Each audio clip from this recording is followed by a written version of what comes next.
karena dari 43 ketika ditemukan sampai sekarang itu ditambah terus, setiap tahun ditambah terus gitu ya, dari 40 jadi 80 tahun deep learning itu dikembangkan, kebayang ya, jadi bertambah terus setiap waktu, akhirnya bertambah kompleks. Nah, kompleksitasnya itu sebenarnya tidak sulit dipahami kalau kita bisa mengurainya. Nah, inilah yang akan kita pelajari minggu ini. Jadi melihat konsep dasar dari deep learning. Nanti untuk implementasinya caranya tidak berbeda dengan implementasi machine learning. Hanya memanggil library-nya saja. Kalau machine learning kemarin menggunakan library scikit-learn, kalau deep learning neural network itu menggunakan library TensorFlow. Hanya itu.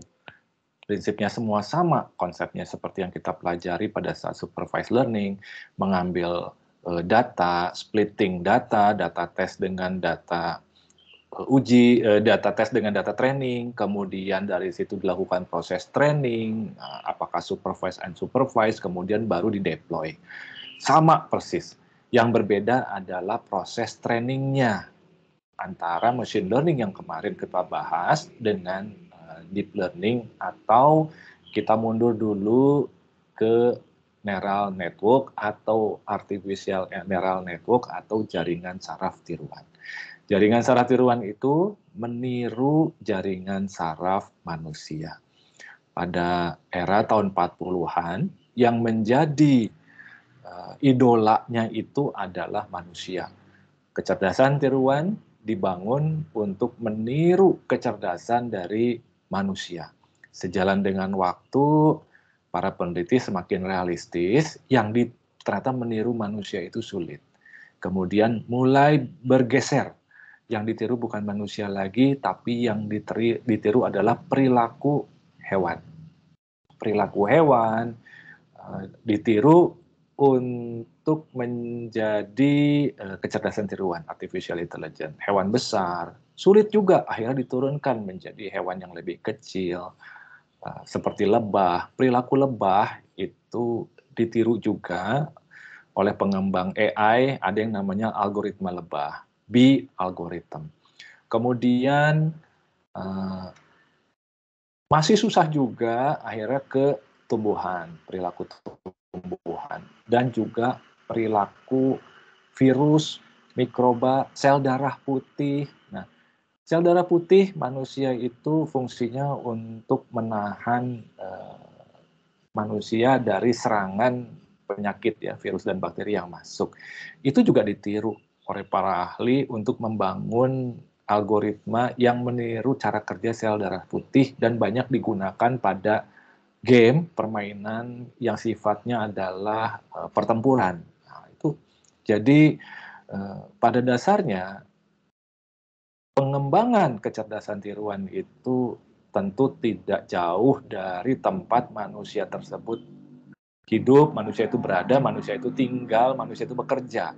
Dia melihat sekelilingnya apa fenomena alam yang bisa diimplementasikan menjadi suatu algoritma AI atau kecerdasan tiruan. Nah, kita masuk ke salah satu usaha manusia dalam mengembangkan kecerdasan tiruan ini, yaitu meniru cara kerja jaringan saraf manusia.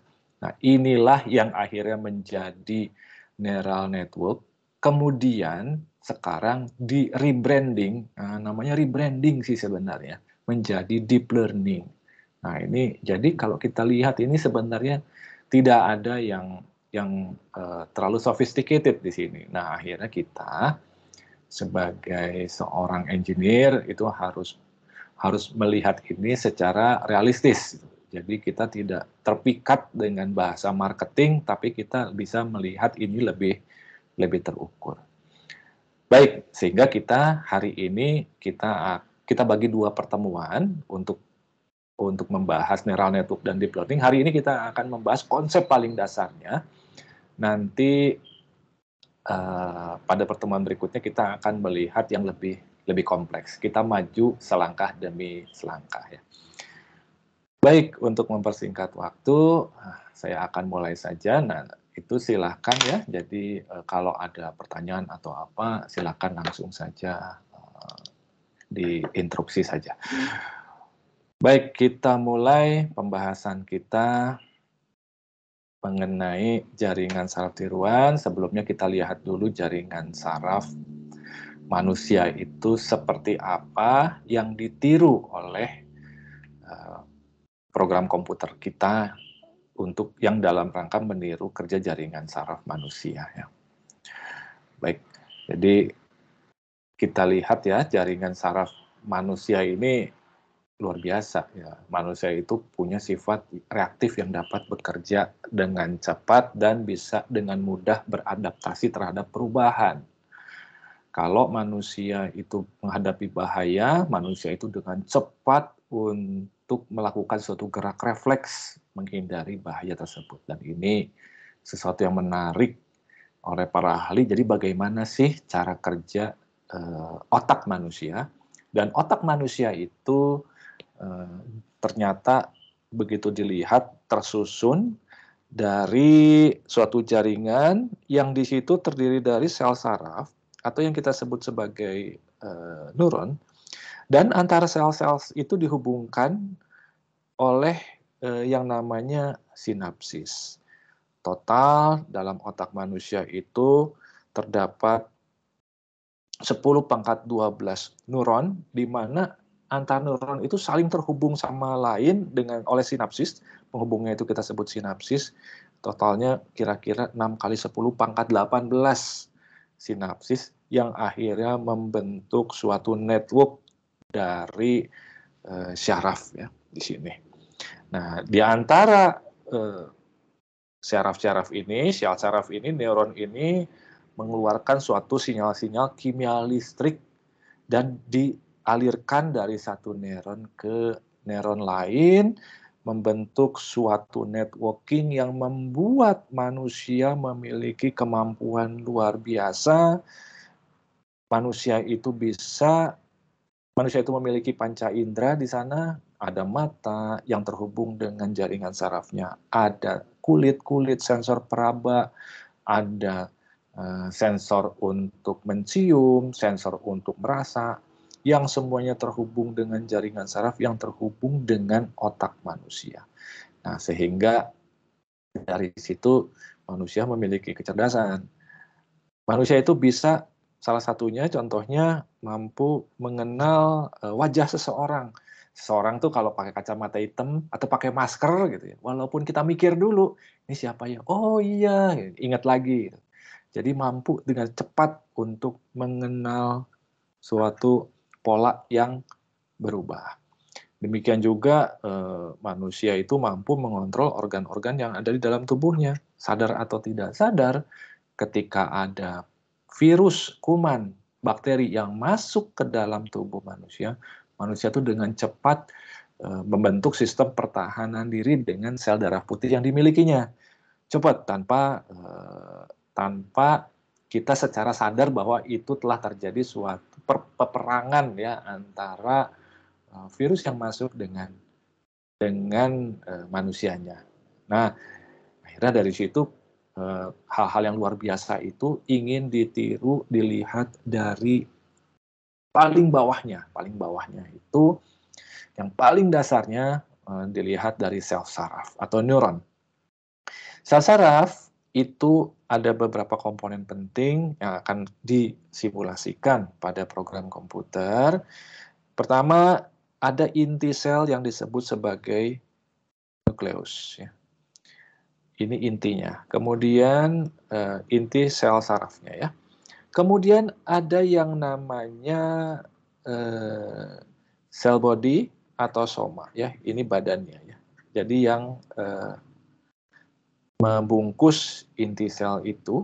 Nah, yang penting di sini ada yang namanya dendrit yang fungsinya sebagai input, masukan pada sel saraf itu.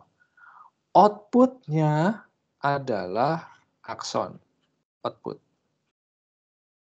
Nah, outputnya kemana? Outputnya adalah ke sel saraf lain.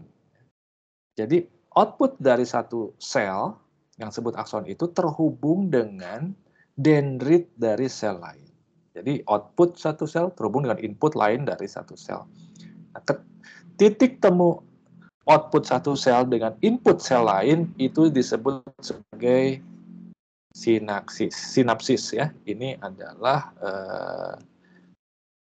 titik temunya di sini antara satu sel dengan sel lain. Ya, ini adalah model dari satu sel saraf yang ditiru ya di sini ya.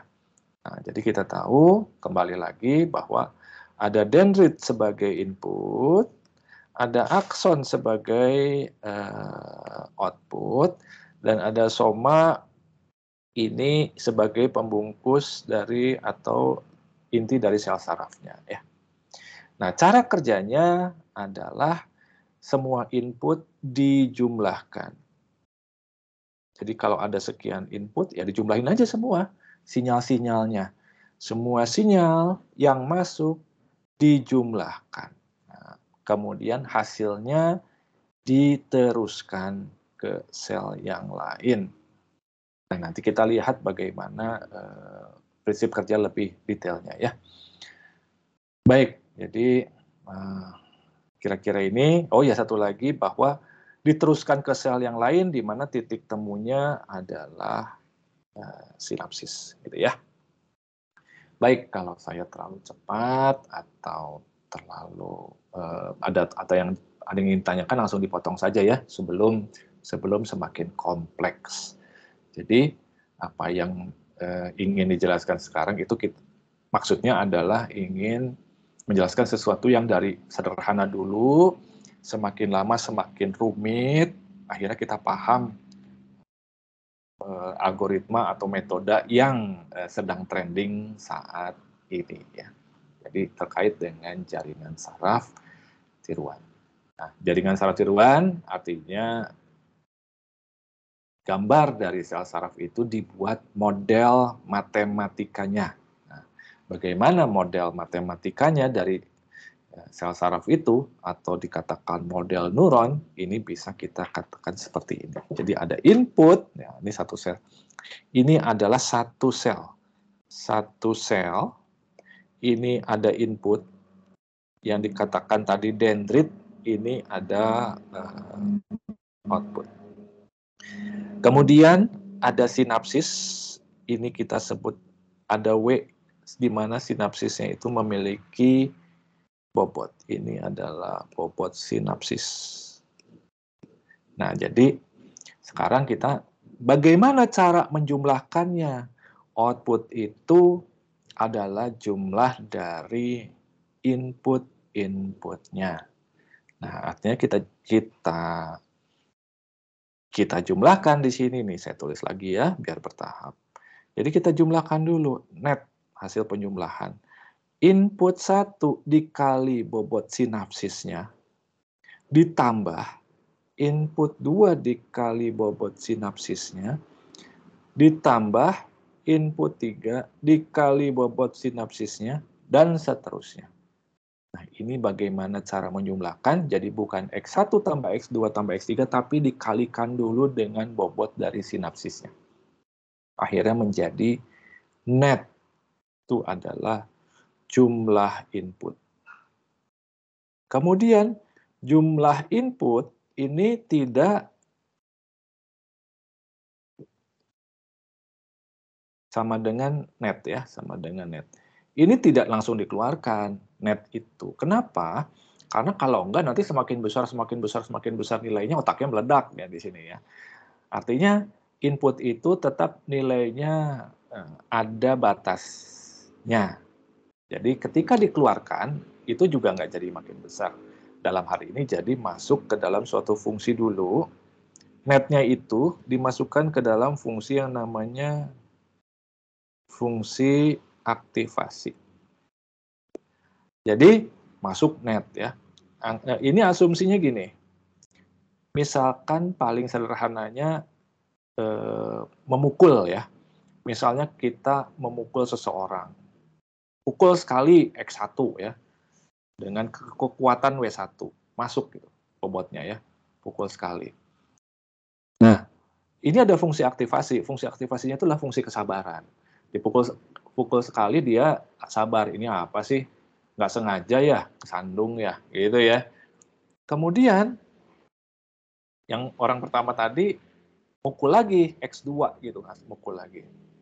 Nah, kemudian si Y ini dengan fungsi aktivasinya, fungsi kesabarannya dia agak bingung. Ini kenapa sih kok mukul lagi? Ya nggak apa-apa gitu. Jadi belum ada output waktu itu. Kemudian si A, si X mukul lagi X3 ke Y. Pukul lagi sekali lagi.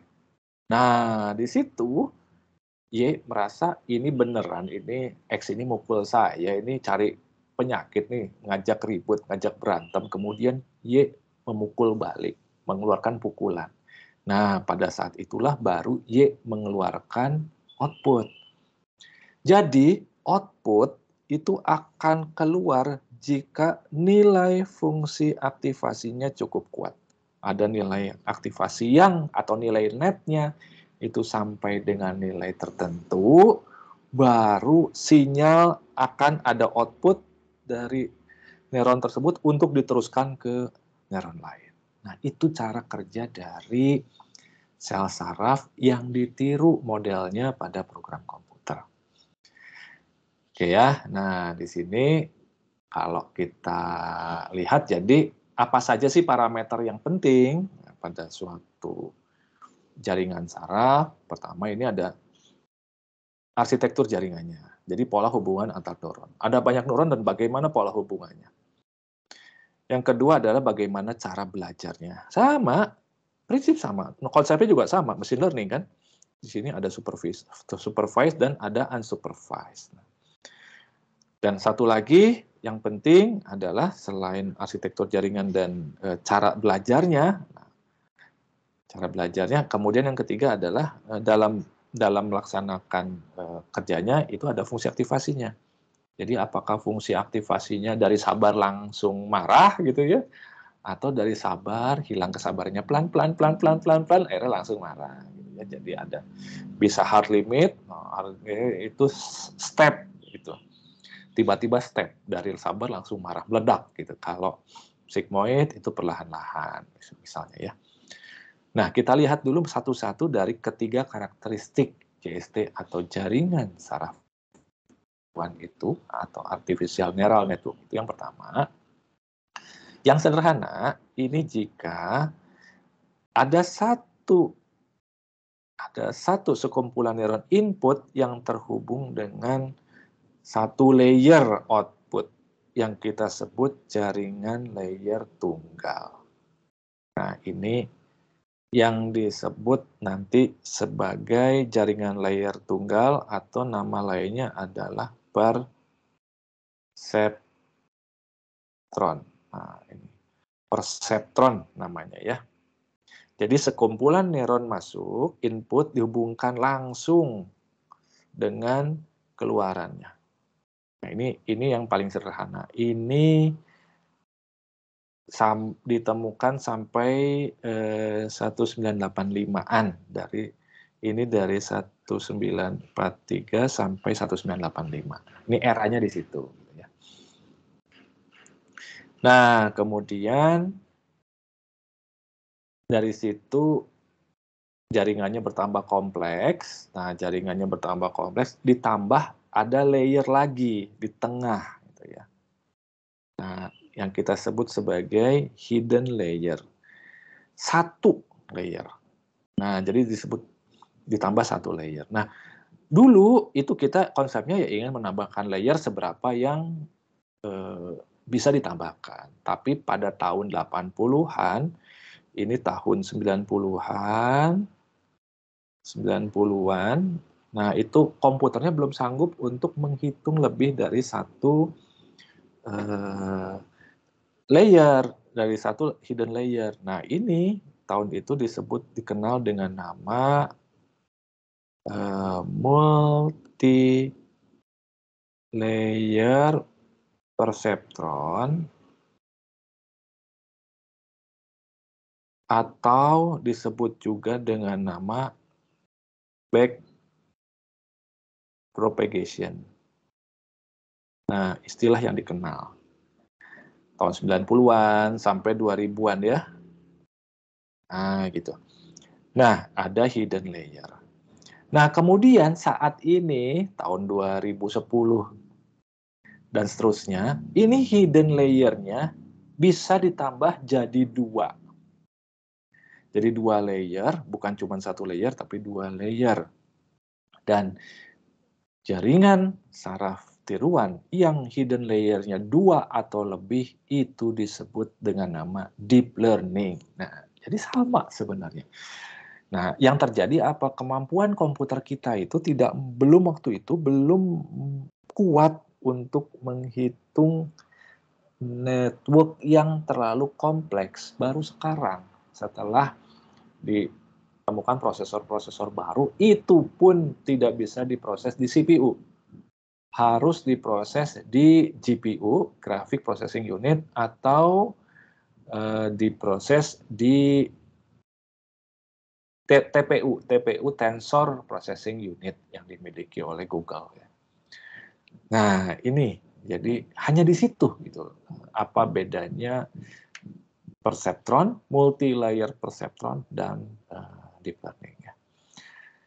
Baik, itu yang pertama, konsep dari arsitektur yang jaringan. Yang kedua, itu adalah cara melakukan pelatihannya. Nah, jadi bagaimana cara melakukan pelatihannya ya? Itu sama saja prinsipnya dengan mesin learning kemarin. Kalau di mesin learning kemarin itu kita contohnya yang di KNN, kita melatih untuk mencari nilai K-nya yang paling tepat. Di KNN kemarin ya, pelatihannya, trainingnya. Di sini, di neural network, itu pelatihan itu dilakukan untuk mencari bobot W yang paling tepat. Nah, kalau kembali lagi ya, jadi yang namanya pelatihan pada neural network itu adalah bagaimana mencari nilai bobot sinapsisnya yang paling tepat. Semakin kompleks jaringan, semakin banyak bobot sinapsis yang harus dicari. Nah, ini sebenarnya proses pelatihannya. Nah, kelihatan ya kalau di kemarin KNN hanya 1K, diputar-putar hanya untuk mencari 1K. Nah, di sini banyak tergantung dari konfigurasi, input, output, dan hidden layer-nya. Nah, ini, jadi proses trainingnya tuh hanya ini.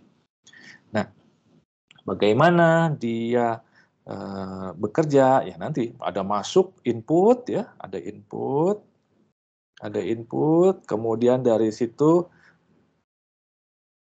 dengan bobot maka dijumlahkan bobotnya ya di sini. Kemudian tahapan cara kerja neural network ya, kemudian masuk ke dalam fungsi aktivasi ini. Fungsi aktivasi ini adalah net. Nah, jadi apa yang penting di sini adalah untuk menghitung training itu adalah proses untuk mencari bobot-bobotnya di sini. Nah, dengan dilakukan pencarian bobot itu bisa dengan supervised atau unsupervised ya. Kalau sama prinsipnya. Jadi kalau supervised ya berarti diajari sama ada dengan yang machine learning. Ada contoh outputnya gitu ya. Kalau unsupervised dilakukan untuk melakukan klasterisasi, dia membedakan antara satu fitur dengan fitur lain ya. Nah, tujuannya untuk ke sana. Gitu. Jadi kalau supervised itu dengan ada gurunya gitu ya. Kalau unsupervised itu ya dia belajar sendiri. Kelebihan kekurangannya sama. Nah, itu karakteristik yang kedua, cara belajar. Nah, yang karakteristik yang ketiga adalah fungsi aktivasinya. Fungsi aktivasinya itu macam-macam. Nah, jadi ada ini salah tiganya ya. Jadi satu menggunakan step. Step itu ya dari sabar langsung marah gitu ya.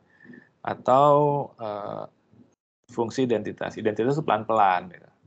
Tingkat kesabarannya. Kalau sigmoid dia bisa naik turun. Ada kurvanya ya, ada fungsinya. Nah, bentuk kurva inilah yang akhirnya dimodelkan menjadi persamaan matematis. Nah, ini muncul persamaan matematis ini karena dari masalah bagaimana bentuk fungsi aktivasi yang dipilih. Ini juga bagian dari training untuk memilih fungsi aktivasinya. Hanya biasanya fungsi aktivasinya ini di set di awal.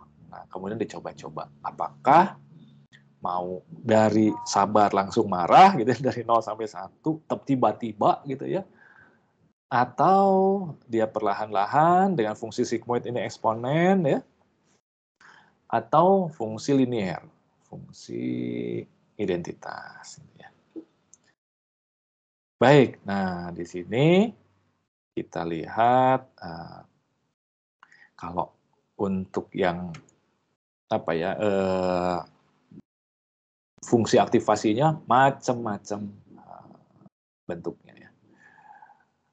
Baik, nah dari sini apa bedanya aplikasi jaringan saraf tiruan dengan yang machine learning? Machine learning digunakan untuk aplikasi yang relatif sederhana yang datanya biasanya data-data numerik, terukur gitu ya. Numerik, ada angkanya gitu. Tapi kalau jaringan saraf tiruan ini biasanya untuk data-data yang bukan data numerik. Bisa pola atau sinyal suara, peramalan, kemudian melihat gambar, kemudian melihat suara. Ya. Nah itu bagaimana itu dimodelkan. Ya. Baik, berikutnya saya akan percepat saja dulu, karena biar langsung contoh mengenai sejarah ya. Jadi pada dasarnya yang akan kita pelajari itu adalah jaringan pertama yang tahun 1943, jaringan yang namanya jaringan Mekulow-Pitt. Itu akan kita pelajari hari ini. Kemudian kita juga akan mempelajari dari situ dikembangkan oleh Hebb menjadi jaringan Hebb tahun 49. Nah, ini hari ini kita akan bahas ini. Dua ini dulu.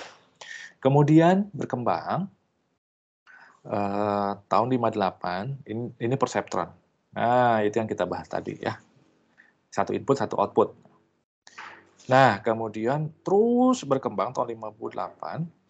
Kemudian tahun 86 itu menjadi backpropagasi atau multi-layer perceptron. Hidden layer ada hidden layer di situ karena tahun 86 itu udah mulai keluar komputer yang saat itu lebih lumayan bisa dipakai gitu ya. Tapi hanya bisa satu layer dengan beberapa input yang tidak terlalu banyak gitu ya. Nah, kita coba lihat satu-satu ya. Ini yang akan kita bahas satu, gimana cara kerjanya, terus dua. Terus dari sini kita akan masuk ke 3 dan ke 4. Ini 3 dan 4-nya untuk pertemuan berikutnya. Hari ini kita bahas dulu ya. Baik, nah berikutnya kita coba lihat satu-satu ya. Nah, kita lihat dulu jaringan saraf yang diusulkan tahun 43. Jadi ini Mekulow-Pitt ini luar biasa ya. Dia punya ide tahun 43, tahun sampai sekarang, ini 2020 itu masih dipakai. Nah, kita coba lihat bagaimana prinsip kerja jaringan Mekulow-Pitt. Tahun 43 itu belum ada komputer. Terus gimana? Ya pakai kertas dan pakai pensil waktu itu. Pakai pena, paper and pen caranya menganalisisnya.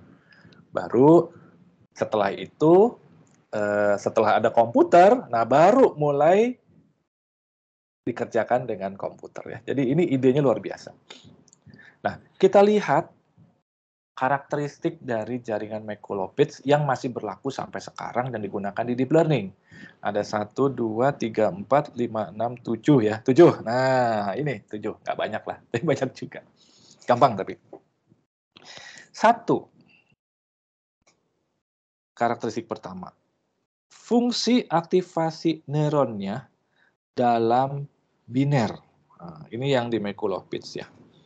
Jadi hanya keluarnya itu, outputnya itu hanya 1 dan 0. Jadi outputnya biner hanya 1 dan 0. Gitu aja. Gitu. Oke ya. Kedua, setiap neuron pada jaringan dihubungkan dengan jalur terarah yang memiliki bobot tertentu. Nah, di sini ada W. Di mana W-nya ini ada arah-arahnya nih. Nah, dan hanya satu arah ya, tidak bolak-balik.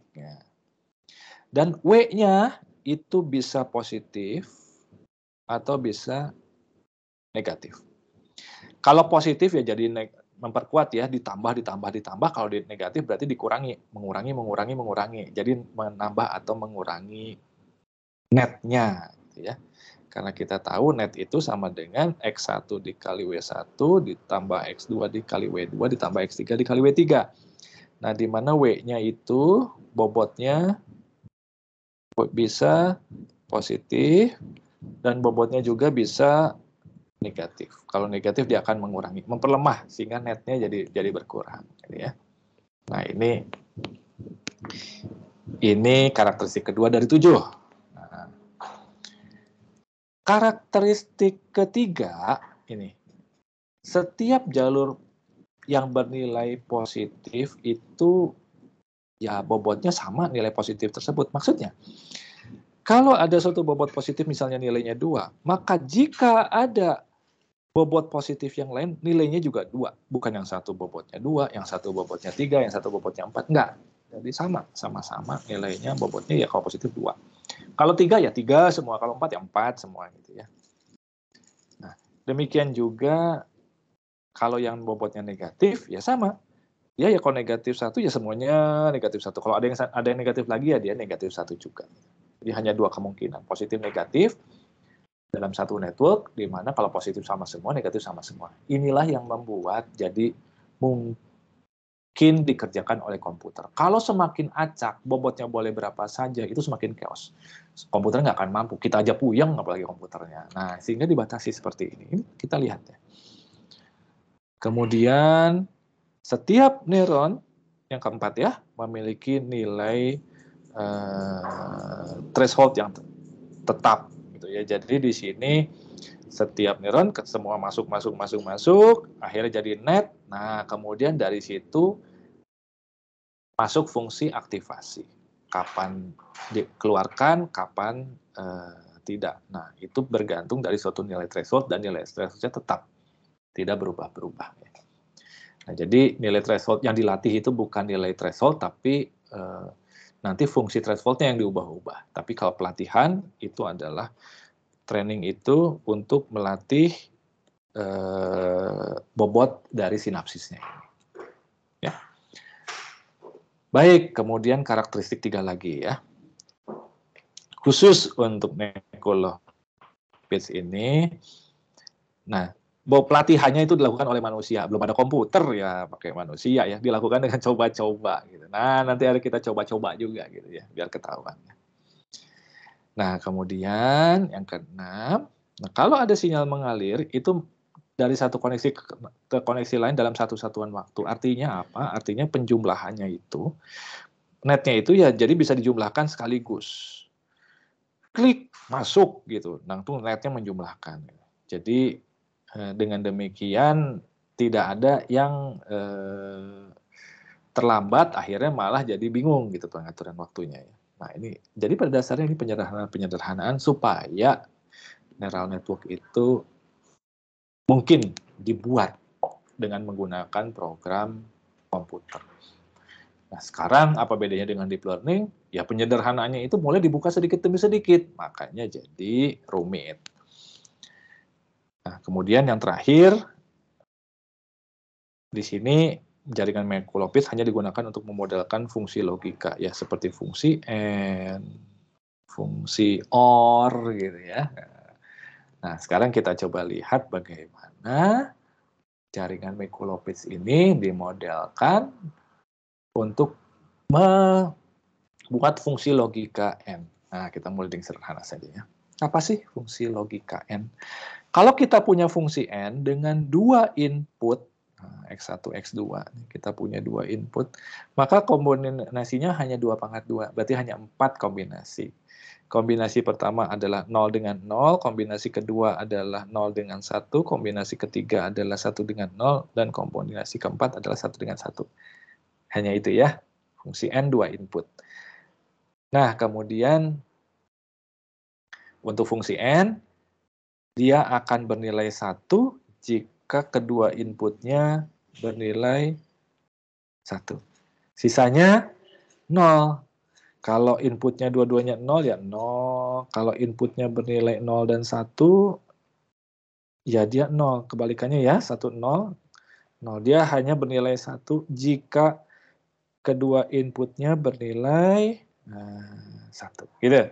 Nah, buatlah fungsi n dengan jaringan Mikulowicz. Karena untuk itu maka tentukan nilai bobotnya, gitu ya. Nah, di sini bobotnya itu ditentukan dengan coba-coba, sehingga kita eksperimennya mulai misalkan dari bobotnya, oke, ya udah kita mulai bobotnya dua-duanya positif, dua-duanya nilainya 1. Kemudian thresholdnya 2. Nah, kalau jumlah netnya lebih dari 2, dia akan ada output. Jika jumlah netnya kurang dari 2, dia tidak akan ada output, gitu ya, atau outputnya 0. Gitu ya. Nah, setelah kita buat satu perancangan ini, usulan, kita uji kan di sini ya. Kita uji, oke. Net itu sama dengan X1 dikali W1 ditambah X2 dikali W2. Nah, kita lihat kalau outputnya dua-duanya 0, outputnya berapa? Netnya 0. 0 kali 1 tambah 0 kali 1. Kalau inputnya salah satu bernilai 1, nah, jika misalnya X1-nya nilainya 0, X2-nya nilainya 1, netnya jadi berapa? Ya, netnya jadi W1 dikali X1 ya. X1-nya 0, W1-nya 1, berarti 0 ditambah 1, ya jadi nilainya 1. Demikian juga yang satunya lagi. Netnya 1. Kemudian di sini, yang terakhir, kalau dua-duanya inputnya 1, berapa netnya? Dijumlahkan ya, dengan rumus netnya, 1 kali 1 ditambah 1 kali 1 jadi 2. Nah, ini baru netnya. Kemudian lihat fungsi aktivasinya. Fungsi aktivasinya itu 2. Artinya jika nilainya lebih besar sama dengan 2, maka outputnya 1. Ada output. Nah, kalau kurang dari 2, berarti tidak ada output 0. Dari sini kita lihat 0. Nilai aktivasinya 2. Kurang dari 2. Ya nggak ada keluarannya. 1. Hasil netnya. Netnya 1. Tidak ada keluarannya juga. 0, karena kurang dari 2 dari fungsi aktivasinya. Nilai 1. Net yang ketiga. Juga hasilnya kurang dari 2. Oke, tidak ada output. Nah, kemudian yang terakhir, kombinasi terakhir, fungsi netnya itu nilainya 2, oh dia sama dan dari fungsi aktivasinya. Nah, di situ dinyatakan kalau sama dengan nilai fungsi aktivasinya, maka outputnya akan bernilai 1. Berarti dia bernilai 1. Apakah ini fungsi N? Ya, fungsi N. Berarti dia inilah fungsi N yang dibentuk dengan suatu jaringan saraf. Rumusnya gini. Jadi bukan dengan suatu persamaan matematika logikanya ya, tapi dengan persamaan matematika jaringan saraf. Net dan fungsi aktivasi. Nah, ini yang terus dikembangkan. Jadi fungsi OR gitu ya. Nah, kita coba ya satu lagi ya. Kita ingin membuat fungsi OR. 2 input. Nah, kalau ada 2 input, kombinasinya adalah kalau 2 inputnya 0, ya outputnya 0. OR itu adalah dia akan bernilai 1 jika minimal salah satu inputnya atau dua-duanya itu bernilai 1. Maka outputnya akan bernilai 1. Itu fungsi OR. Oke, kita bikin sekarang. Gimana caranya? Coba, akhirnya sampai konfigurasi di mana bobotnya nilainya 2. Dan thresholdnya juga dengan 2. Benar nggak ini jadi fungsi OR? Ya kita coba. Kita coba kembali lagi setelah dengan coba-coba memasukkan nilai bobot, jadi kebayang ya waktu itu dia coba-coba masukkan nilai bobotnya, konfigurasinya mulai dari 0, 1, 2, dan seterusnya gitu ya. Pakai tangan gitu ya. Nah, netnya ya kebalik maaf. W1 kali X1 ditambah X2 dikali W2. Gitu ya. Lebih baik dihapus aja dulu. Netnya sama dengan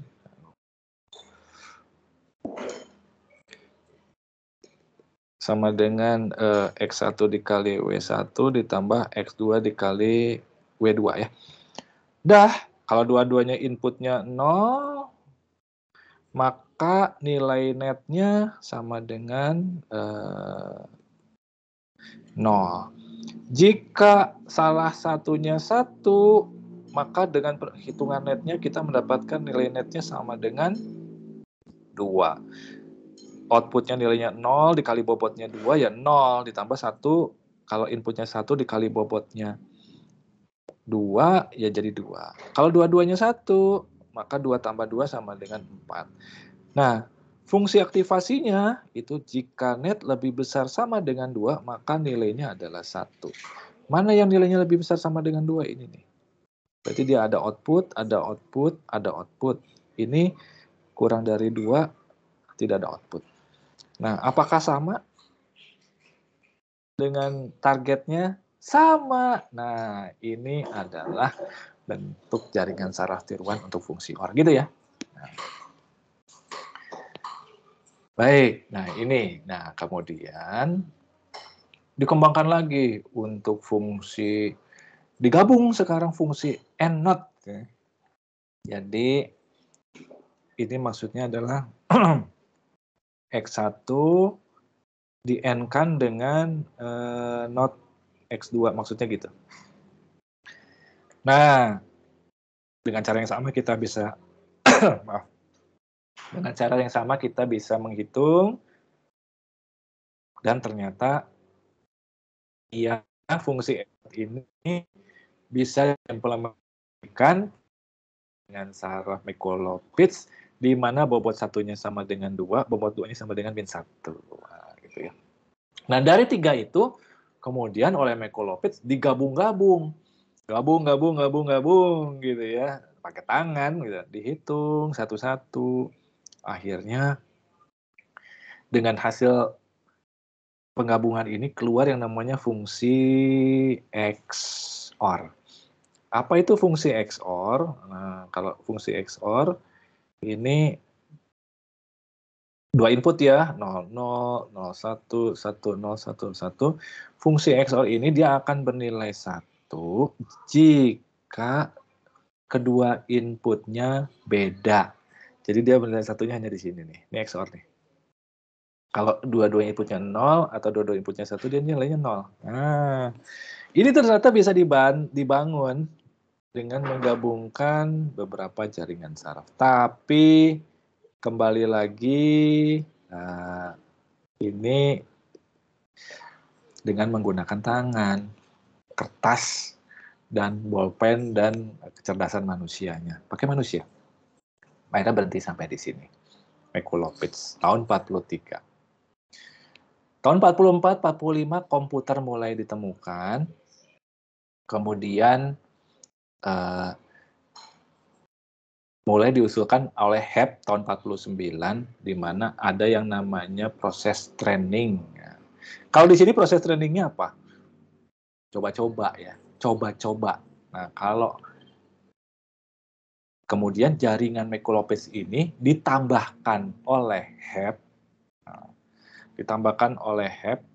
itu ditambahkan prosesnya lebih iteratif. Nah, di sini model jaringan Hebb ini sehingga dikenal sebagai model pertama yang dapat belajar sendiri. Kalau yang tadi ya gimana manusianya aja yang nyobain yang masukkan nilai bobotnya. Sekarang adalah bagaimana di sini jaringannya bisa punya ada mekanisme untuk mengubah bobotnya sendiri ya. Memperkenalkan cara menghitung bobot ya. Nah, di sini ada tambahan sedikit juga, supaya proses pelatihannya bisa berhasil, oleh HEP ditambahkan satu parameter yang namanya bias. Nah, sehingga kalau kita lihat jaringan HEP itu adalah jaringannya Mikulovic yang ditambah suatu bobot bias. Jadi sama persis. Nah, kalau kita lihat gambarnya ya, ini. Jadi sama dengan yang tadi Mikulovic, cuma ditambah satu bias yang nilainya adalah 1. Jadi proses pelatihannya itu adalah untuk mencari nilai, jadi trainingnya itu untuk mencari bobot W dan bobot biasnya juga gitu. Semuanya dicari. Nah, gitu ya. Nah, ini adalah HEP. Jadi dari satu metode ke metode lain itu tuh perubahannya tuh sedikit sebenarnya. Dikit, dikit, dikit, dikit. Cuman zaman dulu sulit sehingga untuk mengubah dari satu metode ke suatu metode lain itu perlu waktu tahun ya, 43 ke 49 gitu ya. Sementara sekarang dengan semakin canggihnya peralatan dan semua terjangkau, apalagi ada Google Colab segala macam, ini boleh dibilang seminggu sekali ada metode baru, sampai kita pusing nih metode yang mana gitu ya yang dipakai. Gitu. Nanti kita lihat kerumitannya ya, bukan kerumitannya tapi keberagamannya gitu ya. Nah sehingga kita mulai dari yang sederhana. Oke, kita lihat langsung dari contoh saja ya jaringan HEP ini supaya lebih terbayang ya. Jadi sama. Jadi di sini jaringan HEP-nya kita buat untuk membuat fungsi logika N. Kita akan menggunakan jaringan HEP. Nah, eksperimennya, ini kita melakukan eksperimen untuk 3 konfigurasi masukan. Jadi kita lihat lagi kalau di Mikulovic itu inputnya adalah 1, 0, biner ya. Di sini kita bisa ada inputnya dan outputnya itu bipolar. Bipolar itu adalah -1 dan 1. Jadi kita akan lihat, kita eksperimen 1 ya, jika masukan dan keluarnya adalah biner, 1, 0. Atau masukan biner keluarnya bipolar, masukannya biner 1, 0 dan keluarannya bipolar 1 dan -1. Dan kita akan lakukan 3 eksperimen, satu lagi jika masukan dan keluarannya bipolar, -1 dan 1 gitu ya. Ini kita mau memperlihatkan problemnya apa ya di sini ya. Nah, di sini kita coba 1 dari 3 eksperimen ini, kita lakukan 3 eksperimen, kita lihat eksperimen yang pertama, jika inputnya 1, nah inputnya ini adalah masukannya kemungkinannya, ini N ya, N. N itu berarti dia akan bernilai 1 jika kedua inputnya 1. Dan sisanya, kalau tidak dua-dua input 1, dia 0 ya, fungsi dari N. Dan di sini kita akan menggunakan masukannya adalah bipolar dan targetnya adalah bipolar 1, 0. Bias itu nilainya selalu 1. Yang diatur adalah bobotnya saja. Training untuk mengubah bobot. Nah sekarang di jaringan HEP, proses untuk mengubah bobotnya tidak dengan coba-coba, tapi dilakukan secara iteratif. Nah sekarang rumusnya, nah rumusnya dulu balik ke sebelumnya ya. Rumus untuk mengubah bobot ini ada. Bobot baru sama dengan bobot lama ditambah dengan input kali output. Termasuk bobot W dan bobot B. Bobot baru sama dengan bobot lama ditambah input kali output. Kalau bias inputnya 1 ya, sehingga tinggal ditambahkan dengan outputnya saja. Nah, sekarang kita lihat bagaimana cara pelatihannya. Nah, nih kita mulai dari ini, cara bacanya saya bantu ya, kita mulai dari set pertama kali kita lihat bobotnya semuanya 0 ya. W1, W2 dan bobot biasnya ya, ini X1, X2, X3. Ini Y outputnya. Baik, jadi pertama kali ini kita buat bobotnya 0 dulu semua ya, dimulai dari 0. Nah, kemudian kita hitung perubahan bobotnya. Di mana bobot baru sama dengan bobot lama dikali perubahan bobot. Perubahan bobot ini DW ini sama dengan input dikali output. Nah, sekarang DW yang satu, perubahan bobot yang pada W1-nya, untuk menghitung W1 ya. Jadi DW1 ini sama dengan input 1 dikali output 1. 1 dikali 1 sama dengan 1. Nih caranya dari situ ya urutannya ya. Perubahan bobot kedua itu diperoleh dari input 2 dikali dengan outputnya lagi. 1 dikali 1. Ya sama dengan 1.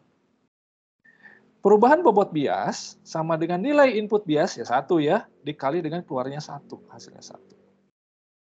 Nah, sekarang bobot baru sama dengan bobot lama dikali perubahan bobotnya.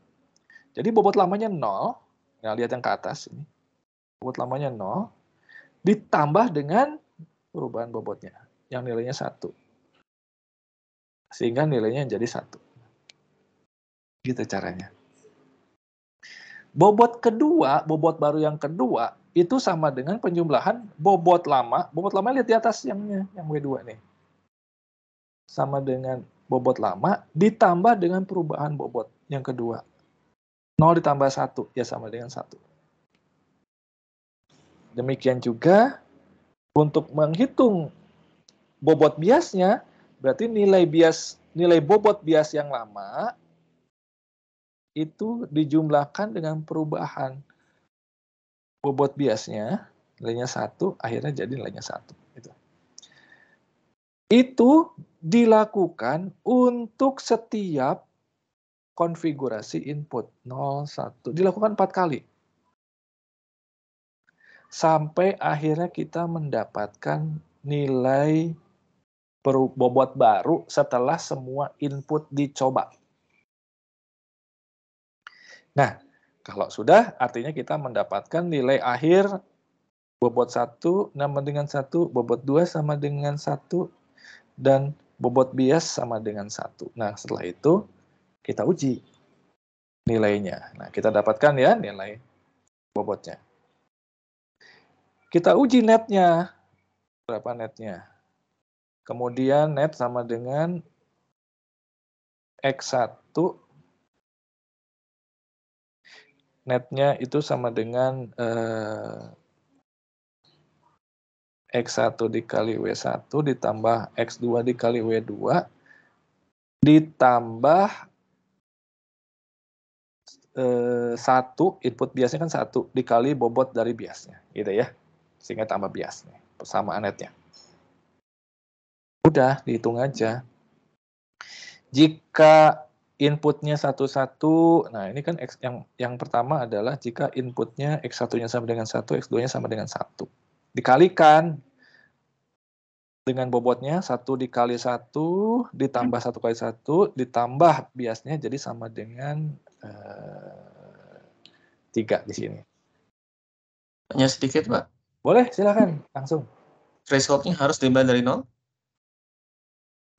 Nah, threshold itu yang dilakukan coba-coba oleh manusianya di sini. Dalam hal ini, misalkan nilai threshold-nya 0. Tidak harus dari 0, Pak.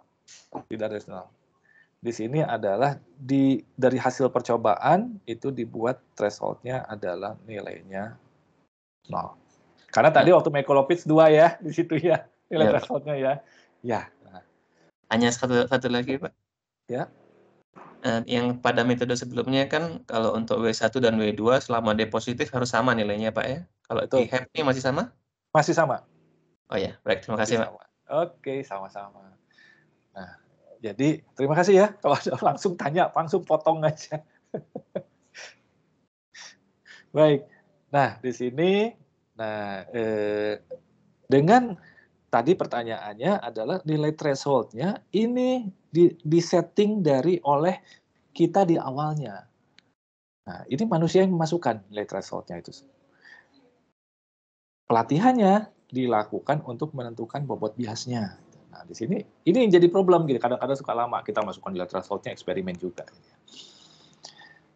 Nah, ini proses NET-nya itu dilakukan setahap demi setahap, ya. Tadi ya pencarian pelatihannya sampai untuk semua bobot, semua konfigurasi input. Demikian juga dengan pengujiannya. Ini pengujian ya. Ini uji eksekusinya. Untuk konfigurasi inputnya 1, hasilnya netnya 3. Untuk kalau inputnya 1, 0, hasilnya 2. Inputnya 0, 1, hasilnya 2. Inputnya 0, 0, hasilnya 1. Netnya kan 0 ya di sini ya. Kalau dilihat netnya 0, itu mengakibatkan outputnya jadi 1 semua. Padahal targetnya harusnya 0, 1, 1, 1.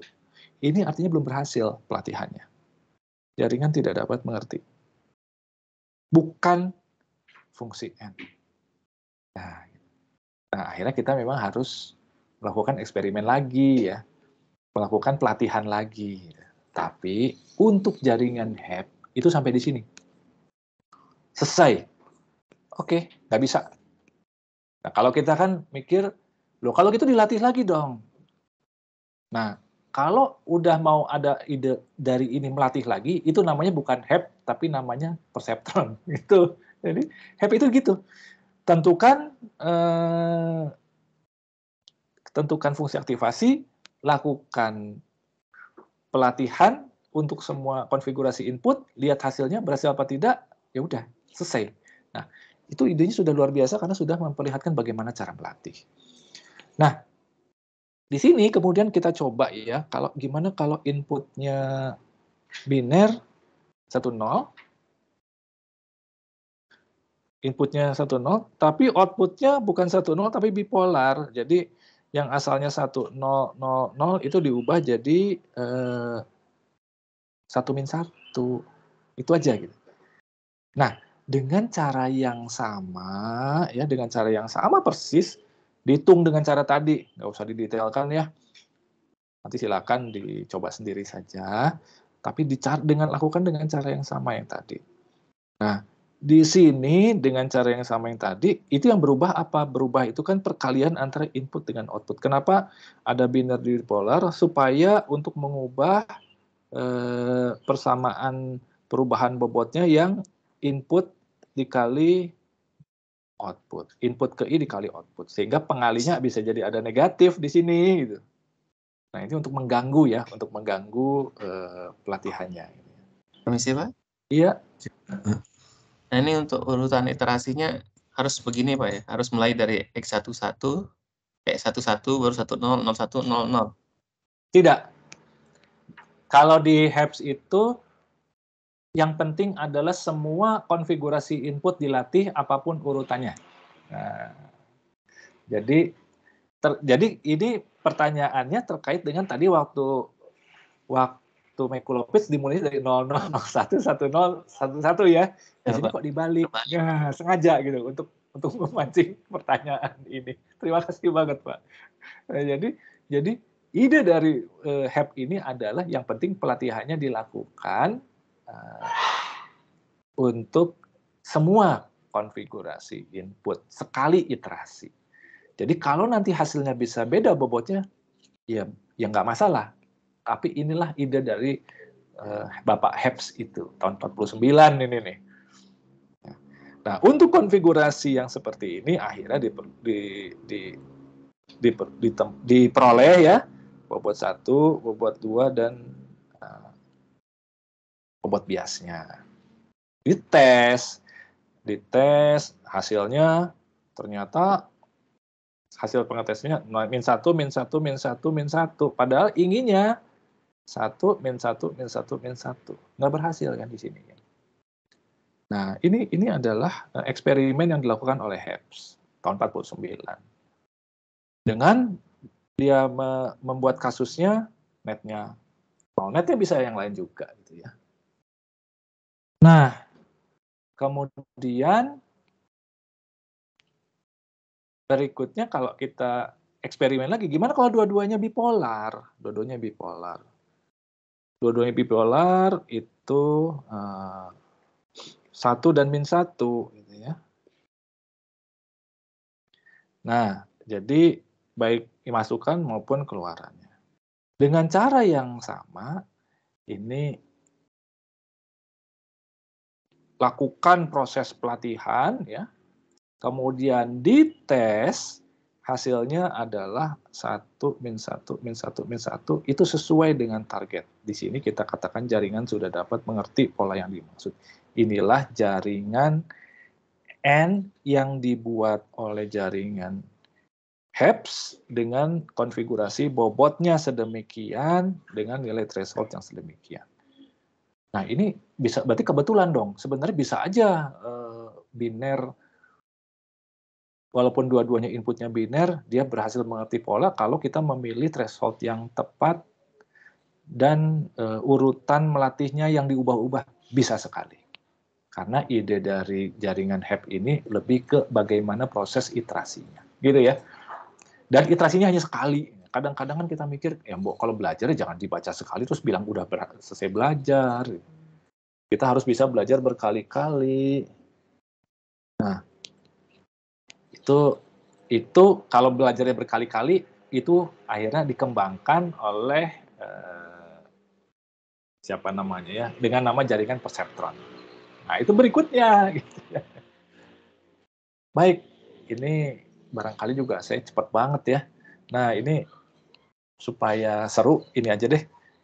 Ada gambar pola yang menyerupai huruf X dan huruf O. Ada pola 1 dan pola 2. Nah, gimana cara kita komputer bisa mengenali jika dimasukin pola 1 dia bilang ini X. Jika dimasuki pola 2 dia jawab ini huruf O. Nah, tapi pakai HEP. Gimana caranya ya? Nah, gitu ya. Nah, ini biar kebayang ya bagaimana cara kerja komputer yang dianggap bisa mengenal pola. Nah, caranya artinya ini dilihat sebagai bitmap. Resolusinya berapa kali berapa, kemudian dimasukkan ke dalam matrik. Sekian kali sekian. Dalam hal ini 5 kali 5 ya. Nah, artinya ada 5 kali 5, ada 5 baris dikali 5 kolom. Artinya ada 25. Ada 25 apa? Input. Nah, jadi jaringan HEP ini terdiri dari 2 unit 25 masukan. Dari X1 sampai X25. Ya, berarti ini X1, X2, X3, X4, X5, X6 sampai X25. Di mana kalau kita misalkan mau bipolar ya, misalnya di bipolar. Berarti yang ada crash-nya itu nilainya 1, sisanya nilainya adalah -1 sebagai input. Nah, HEP output-nya itu adalah 1, 0. Artinya di sini, oke. Jaringan akan bernilai 1 jika diberi masukan pola 1 yang menyerupai X. Jika diberi pola masukan yang bernilai 2, jika diberi masukan pola 2, dia akan output-nya akan -1. Gitu ya. Jadi, jika dimasukkan pola yang X, pola 1, keluarnya 1. Jika dikasih pola yang menyerupai O, dia nilainya output-nya -1. Nah, akhirnya kita buat konfigurasinya jaringan HEP-nya ya, ada 25 input plus 1 bias. Nah, artinya kita hendak mengubah ada 26 bobot yang dilakukan training, proses pelatihan. Dicari bobotnya untuk menghasilkan output. Threshold misalkan nilainya 0 di sini. Nah, akhirnya berapa konfigurasi data latihnya? Data latihnya cuma 2. Data latihnya cuma ini aja 2. Nah, akhirnya ya berapa kali dia berlatih? Ya hanya 2 kali. Ini biar gampang nih ya, di kuliah kita 2 kali aja ya, biar kelihatan. Nah, dengan tabel yang tadi, tapi tadi kan 2 input, sekarang 25 input, tapi persis caranya sama. Jadi bobot baru itu sama dengan bobot lama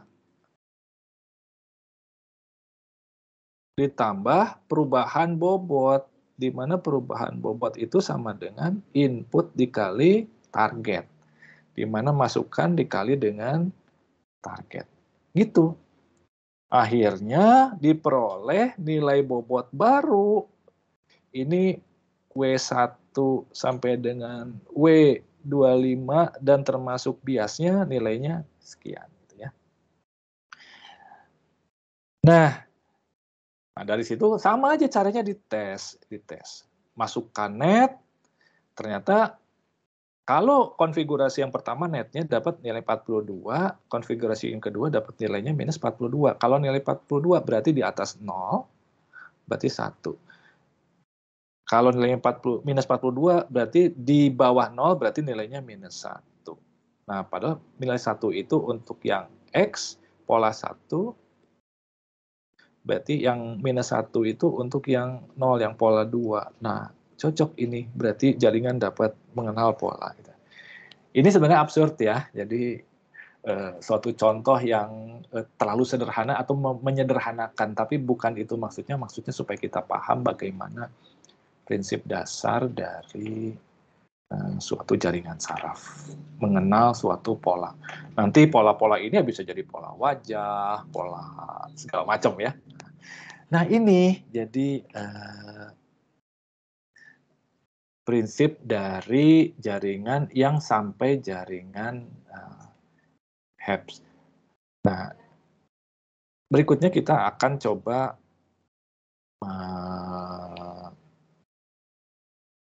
melihat ini ya, melihat yang berikutnya ya. Kita sneak peek sebentar. Oke. Saya coba buka dulu slide yang berikutnya.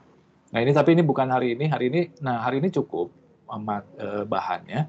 Nah, berikutnya kita akan masuk jika pelatihannya itu bisa dilakukan tidak dari satu iterasi. Nah, akan diperlihatkan dulu idenya, nanti silakan dibaca dulu untuk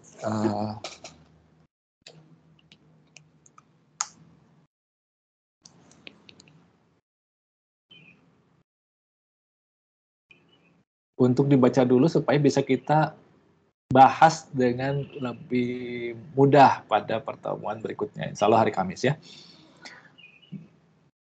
Baik, ini saya coba buka dulu materi berikutnya yang untuk pertemuan berikutnya. Nanti kita akan bahas detail di pertemuan berikutnya.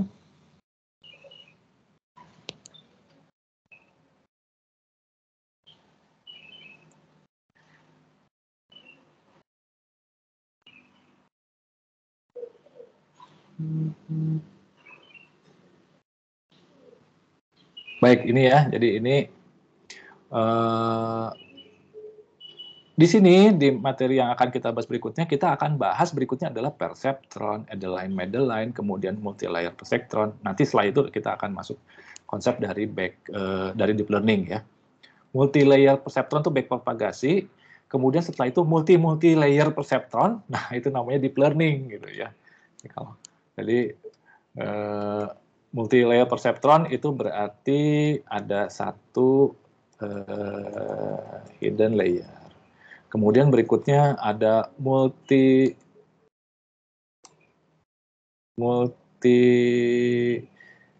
layer perceptron lagi.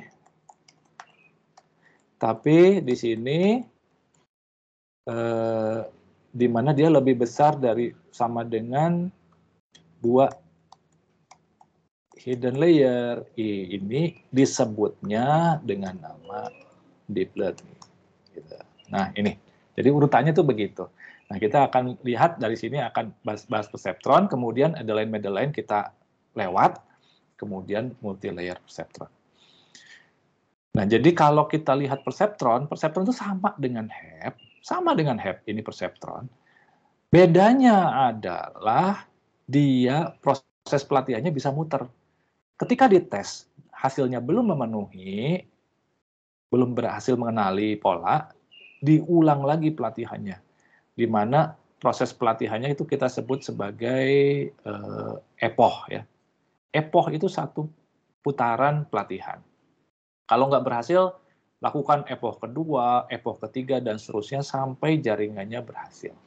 Kalau nggak berhasil gimana? Ya, memang epochnya itu harus kita atur. Mau 100, mau 1000, mau 10.000, mau 1.000.000 kali pelatihan, itu yang kita atur dalam settingnya. Nah, kalau sampai kita setting 1000 dan dia nggak berhasil, berarti baru nggak berhasil. Kalau HEP tadi baru satu putaran dia bilang nggak berhasil, ya udah nggak berhasil gitu. Ini bedanya dengan yang perceptron. Nanti silakan dibaca dulu yang perceptron supaya kita mudah mendiskusikannya pertemuan berikutnya, karena nanti yang perceptron itu menariknya, kita akan eksperimen di mana dikasih pola yang menyerupai huruf A, B, dan C. Kata manusia gitu ya. Kata manusia, dilihat gini ya, dari mata manusia, oke, pola 1 dan pola 4 menyerupai huruf A. Pola 2 dan pola 5 menyerupai huruf B, dan pola 3 dan pola 6 menyerupai huruf C.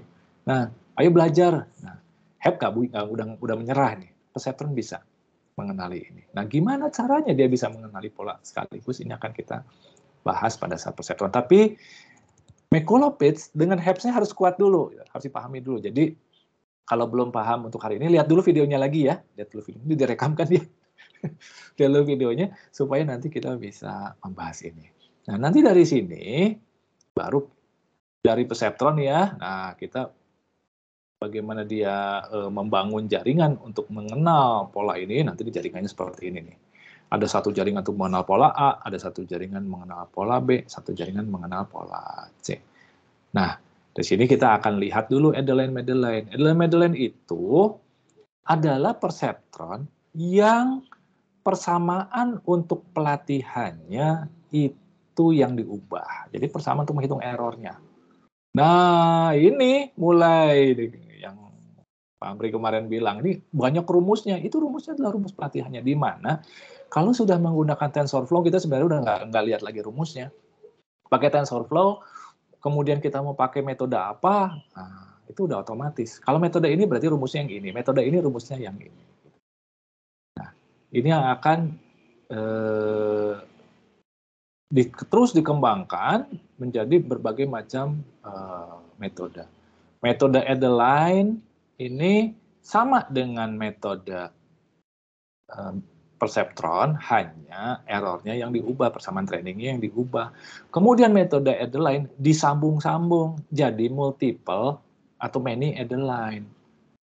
Dari situ akhirnya keluar yang namanya hidden layer. Jadi ada yang biru-biru itu, ada hidden layer. Nah, disempurnakan menjadi metode back propagasi oleh Rosenblatt tahun 86. Nah, ini metode back propagasi. Akhirnya keluar metode back propagasi di mana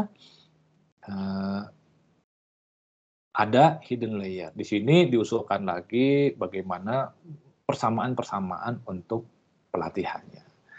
Nah, jadi idenya seperti itu. Nah, kemudian tambah lagi satu hidden layer, akhirnya namanya menjadi deep learning. Jadi kira-kira itu,